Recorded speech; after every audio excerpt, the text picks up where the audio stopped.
Assalamualaikum warahmatullahi wabarakatuh. Kami dari kelompok berapa ya? Ada pokoknya. Nama saya Korekber Jezi. Nama saya Muhammad. Nama saya Muhammad Kafil Agifari. Dan itu mereka berdua. Saya Bumi. Saya Asraf. Oke, Udah kan? masuk ke videonya ya guys.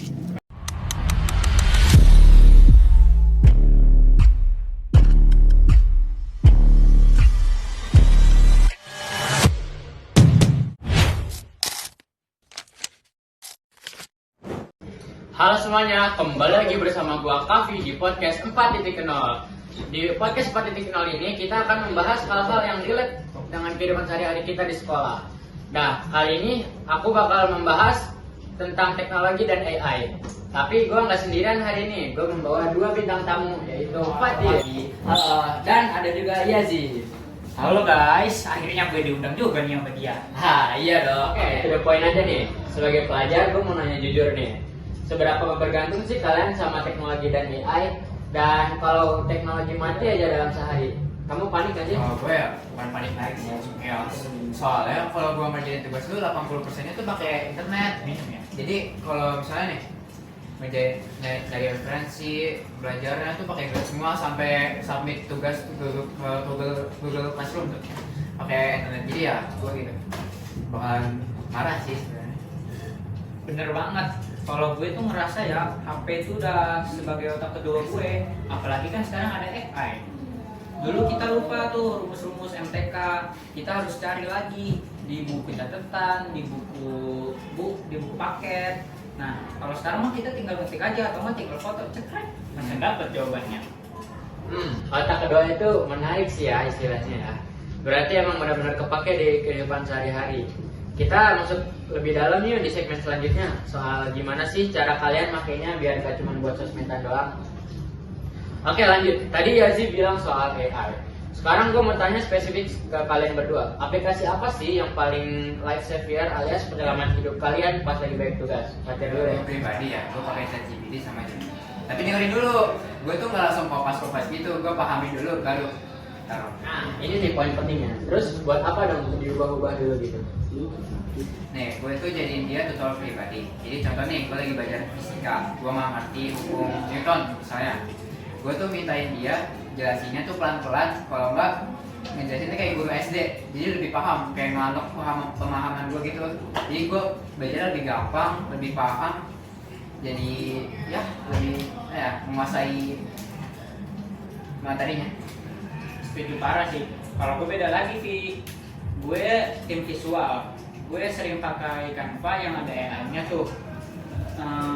Terus yang ada Google Lens-nya juga. Nah, Google Lens itu buat apa tuh sih? Lu pernah nggak sih nemu soal di buku cetak nih? Terus bingung cara ngerjainnya, tinggal foto soalnya, nanti dia bakal nyari video pemahaman atau video-video yang kayak menjelaskan tentang materi itulah.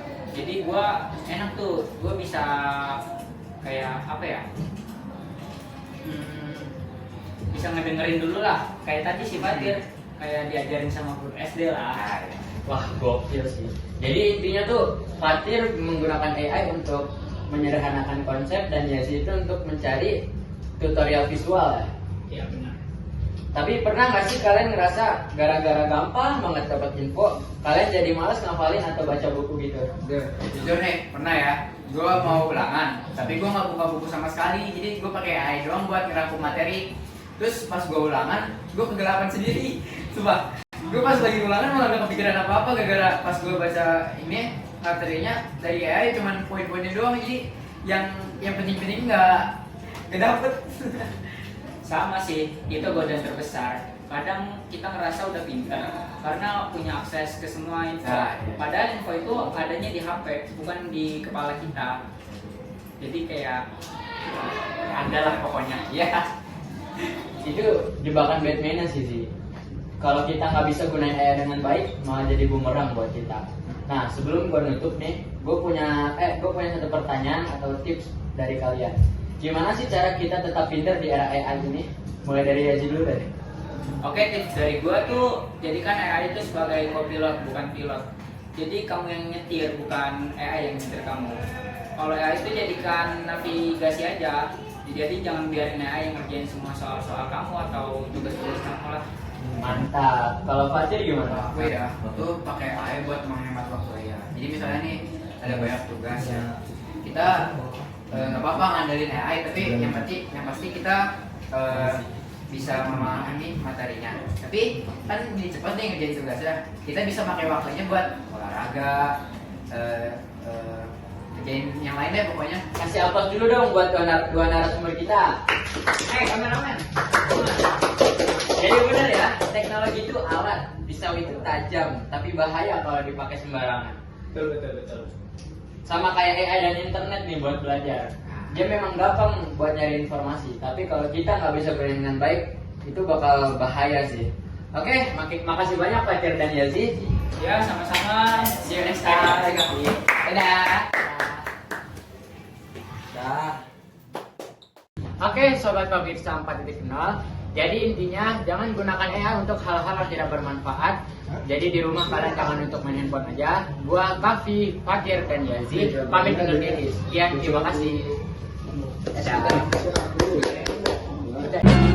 One is the loneliest number that you'll ever do. Two can be as bad as one. It's the loneliest number since the